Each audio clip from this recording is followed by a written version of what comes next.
Hello viewers, कैसे आप? उम्मीद है आप सब लोग खैर और खैरियत से होंगे। मेरा नाम है डॉक्टर विजय कुमार एस सचदेव और मेरे यूट्यूब चैनल का नाम है expert of disease and it's treatment. आज का मेरा जो टॉपिक है वो है guard, gastro oesophageal reflux disease. मगर इसमें जो साइन एंड सिम्टम्स आते हैं वो कभी कभी हमें जो है ना डायग्नोसिस बनाने में जो है ना कंफ्यूज भी करते हैं, क्योंकि इसमें जो है ना चेस्ट पेन भी होता है जो डिफ्रेंशिएट करता है कि आया इधर इसको जो है ना कार्डियक प्रॉब्लम तो नहीं है या जो है ना लोअर आर्टी है कोई प्रॉब्लम तो नहीं है जैसे ब्रोंकाइटिस वगैरह। और दूसरे नंबर पे जो है ना हार्ट बर्न और चेस्ट पेन होता है और बर्निंग सेंसेशन होती है और डिस्पेगिया होती है। और क्रोनिक कफ की वजह से हमें कभी कभी जो है ना महसूस होता है कि हमारा डायग्नोसिस लोअर आर्टिया है या गार्ड है। और तीसरे नंबर पे हमें जो है ना गले में सोजिश महसूस होती है, यहाँ पे जो है ना गले में स्वेलिंग या सोजिश महसूस होती है। तो कभी कभी डिफरेंशियल डायग्नोसिस में हमें जो ना ये भी मना कंफ्यूज करता है कि कहीं इस पेशेंट को अपर आर्टिया है तो नहीं है। तो आते हैं अब गार्ड की तरफ कि गार्ड है क्या।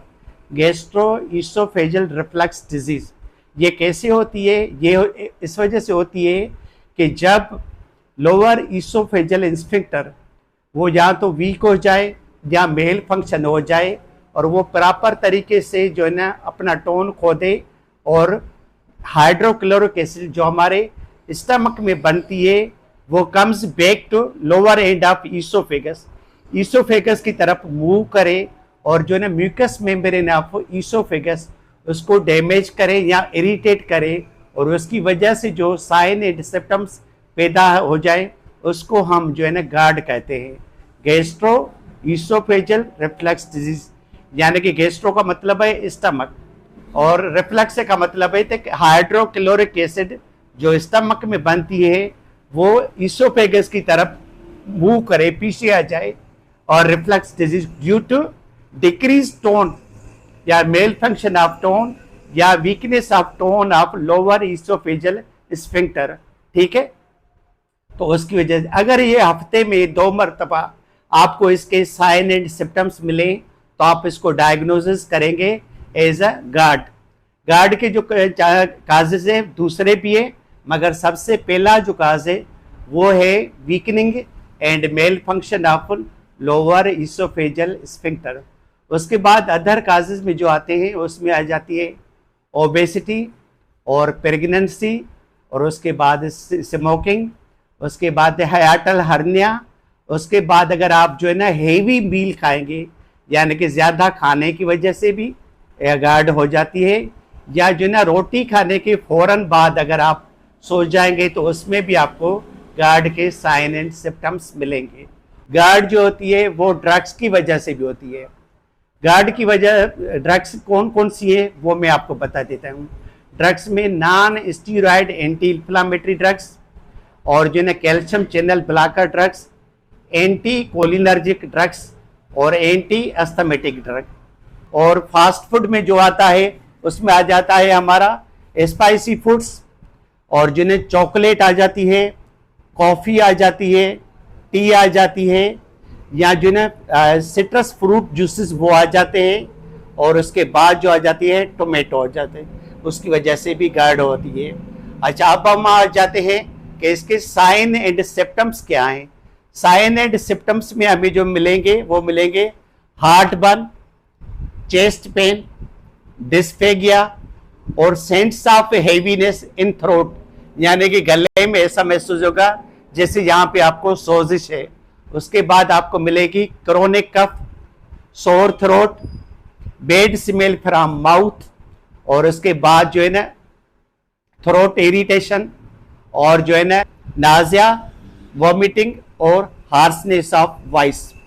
ये जो है ना साइन एंड सिम्टम्स मिलेंगे हमें पेशेंट में, जिसकी वजह से हमें जो है ना कंट्रोवर्शियल डायग्नोसिस बन जाता है कि आया इसको गार्ड है या कोई जो है ना लंग्स का प्रॉब्लम है या जो है ना कार्डियो प्रॉब्लम है या टॉन्सिलाइटिस की वजह से इसको गले में जो है ना सोजिश है।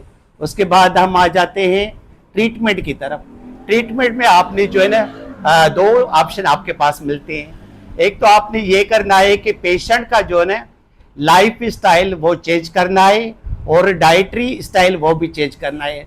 लाइफ स्टाइल में ये करना है आपने कि कम से कम पेशेंट को जो है ना 30 मिनट्स के लिए डेली वॉक करनी है, और उसके बाद अपना जो वज़न है वो कम करना है, क्योंकि ओबेसिटी की वजह से GERD ज़्यादा होती है।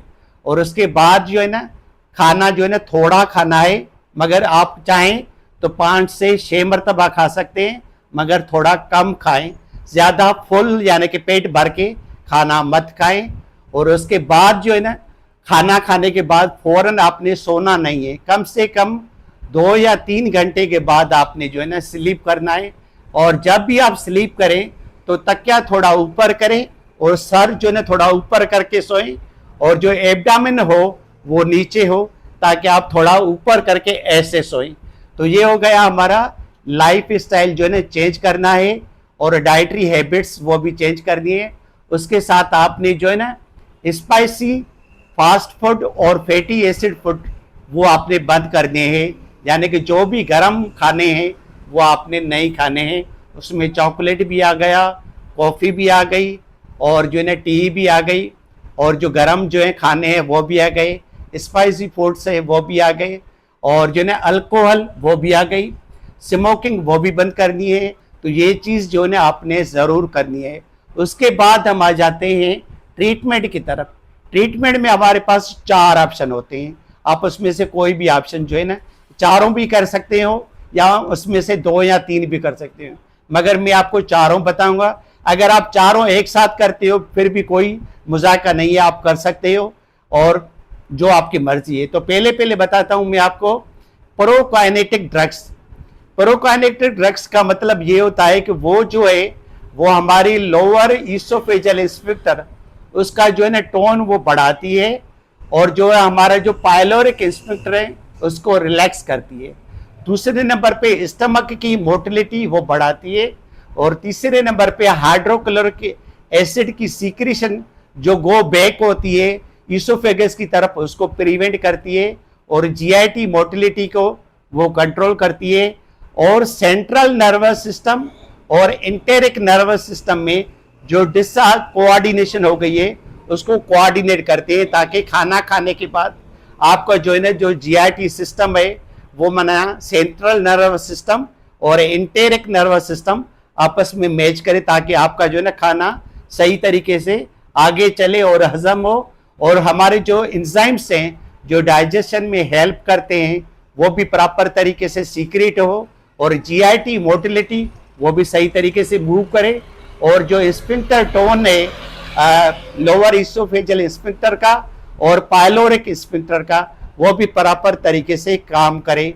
तो ये हो गया हमारा जो है ना प्रोकाइनेटिक एजेंट्स का रोल।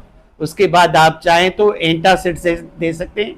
एंटासिड का काम ये होता है कि ये न्यूट्रलाइज करता है हाइड्रोक्लोरिक एसिड सीक्रेशन को जो स्टमक में रिलीज होती है फ्रॉम पेराइटल सेल्स से, तो उसको जो है ना वो कंट्रोल करता है, यानी कि न्यूट्रलाइज करता है, ताकि आपकी जो म्यूकस मेम्ब्रेन है उसके और जो है ना हाइड्रोक्लोरिक एसिड सीक्रेशन में जो बैरियर एक बनाता है, दीवार बनाता है, ताकि आपका जो म्यूकस मेम्ब्रेन है वो डैमेज होने से बच जाए।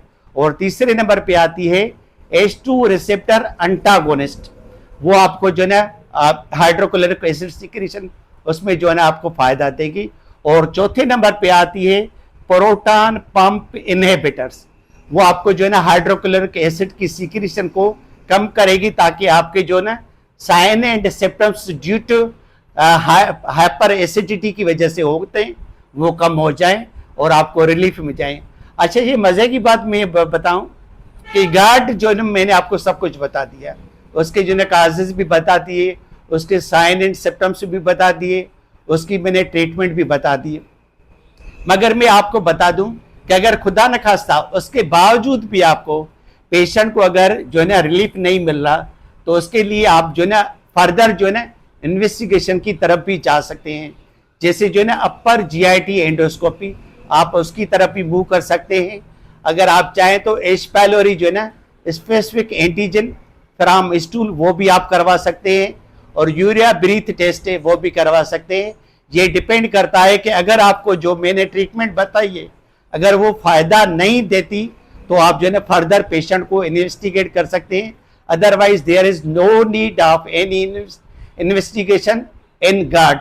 तो ये होगा मेरा आज का टॉपिक, GERD और उसके काजेस और उसके साइन एंड सिम्टम्स और उसके treatment. Thanks for watching my video. God bless you.